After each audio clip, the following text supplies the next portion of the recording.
Welcome back in. Monday marks 22 years since the 9/11 terrorist attacks. Many will gather to remember and honor the lives lost, injured, first responders. But for our family in East Alabama, this is a date that really hits home.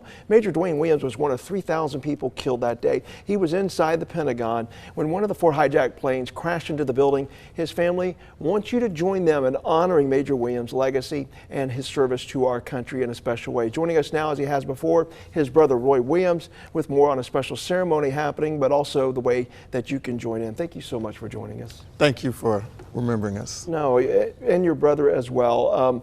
Every time this date rolls around the calendar, we know it's very difficult, especially on the 20th. What is it like for you now? Well, for the first time, I think in 22 years, I'm at peace.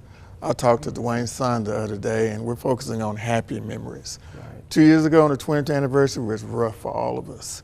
I think I did 10 interviews that time, and each time you talk about it, you relive it. But now we're at peace, and we're just trying to focus on happy memories. Part of that happy memory that I don't know how many people know about this, but was the news you shared with your brother before that plane struck the Pentagon. Yeah. Tell us about that. Well, my last conversation with Dwayne, I remember it vividly. It was 2 days before 9/11. Dwayne had just started working at the Pentagon, had serving for 18 years in the military. And I told him, I got good news, brother.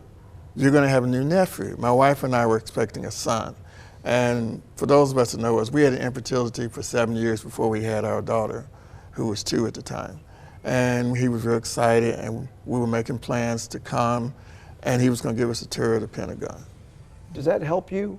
It definitely helps. Knowing that he had that happy memory? It does help us, especially when I think about it. Satan was taking a life, and God was creating a life at the very same time in the birth of our son. Wow, that's a powerful message. So there's been a huge effort that was spearheaded by your mother, yes, who started with the monument and then the memorial, the scholarships, and a lot going on with that. Yeah. She is in declining health, as we've told people before.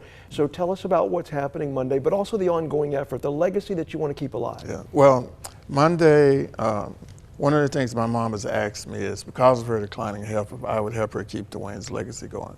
I was planning on doing just a small ceremony with people coming and we're doing a prayer. But one of Dwayne's friends who served with him in the military asked if she could come and speak about Dwayne's impact on her life. So this coming Monday at noon at the historic Jacksonville Cemetery, outside a monument that my mother raised funds for, we're going to be having a ceremony in which will be led by a keynote speaker, Master Sergeant Major Carolina Johnson. Mm-hmm. And then people will be able to come and reflect and honor Dwayne. We only got a few minutes, but a few seconds left.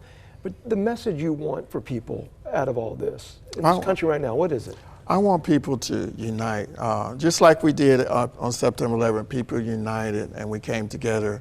Put aside your political differences, all just racial differences, and let's unite as one American country, red, white, and blue.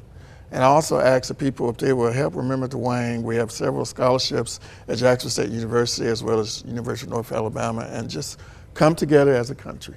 And try to help. Roy, thank you for your time. Yeah. We will never forget. Yeah, thank you. All right, we'll be right back.